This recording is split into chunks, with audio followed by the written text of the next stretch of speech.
మారిన పరిస్థితుల్లో పార్టీ నేతలు శ్రేణులకు దిశానిర్దేశం చేసేందుకు భారస త్వరలోనే ఓ సమావేశం నిర్వహించే అవకాశం కనిపిస్తోంది.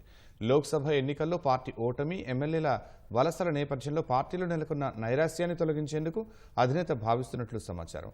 ఒడిదుడుకులు సహజమేనని, ప్రజలన్నింటినీ అర్థం చేసుకుంటారని తనని కలుస్తున్న ప్రజాప్రతినిధులు, నేతలతో కేసీఆర్ వ్యాఖ్యానించినట్లు తెలిసింది.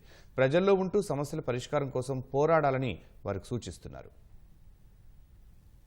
ఓవైపు లోక్సభ ఎన్నికల్లో ఓటమి, మరోవైపు కొనసాగుతున్న వలసలు. భారత రాష్ట్ర సమితి పార్టీకి సంబంధించి విస్తృత చర్చ జరుగుతోంది. ఇంటా బయట ఊహాగానాలు, భిన్నమైన కథనాలు జోరుగా సాగుతున్నాయి. ఎవరూ ఊహించని విధంగా కొందరు ఎమ్మెల్యేలు పార్టీని వీడడం ఒకంత ఆశ్చర్యానికి గురిచేస్తుందనే చెప్పవచ్చు. తాజా పరిణామాల నేపథ్యంలో పలువురు ప్రజాప్రతినిధులు, నేతలు అధినేత కేసీఆర్ ను విడివిడిగా కలుస్తున్నారు. కొందరు తమంతకు తామే వెళ్తుండగా మరికొందరు నేతలను పిలిపిస్తున్నట్లు సమాచారం. లోక్సభ ఎన్నికల్లో పార్టీ ఓటమి, నేతల వలసలు, క్షేత్రస్థాయిలో పరిస్థితుల గురించి చర్చిస్తున్నట్లు తెలిసింది. ప్రభుత్వ పనితీరు, హామీల అమలు సహా ఇతర అంశాలపై కేసీఆర్ ఆరా తీస్తున్నారు. తాము భారాసలోనే కొనసాగుతామని, కేసీఆర్ వెన్నంటే ఉంటామని వారు చెబుతున్నట్లు సమాచారం. పార్టీ తరపున గెలిచిన ఒకరిద్దరు ఎమ్మెల్యేలు ఇటీవల కాంగ్రెస్ లో చేరడం తమకు బాధ కలిగించిందని పలువురు నాయకులు ఆవేదన వ్యక్తం చేసినట్లు తెలిసింది. వలసల గురించి పెద్దగా ఆలోచించాల్సిన అవసరం లేదని, ఒడిదొడుకులు భారాసకు కొత్త కాదని కేసీఆర్ వారితో అంటున్నట్లు సమాచారం. కొంచెం ఓపిక పడితే మళ్లీ ప్రజల్లో ఆదరణ లభిస్తుందని,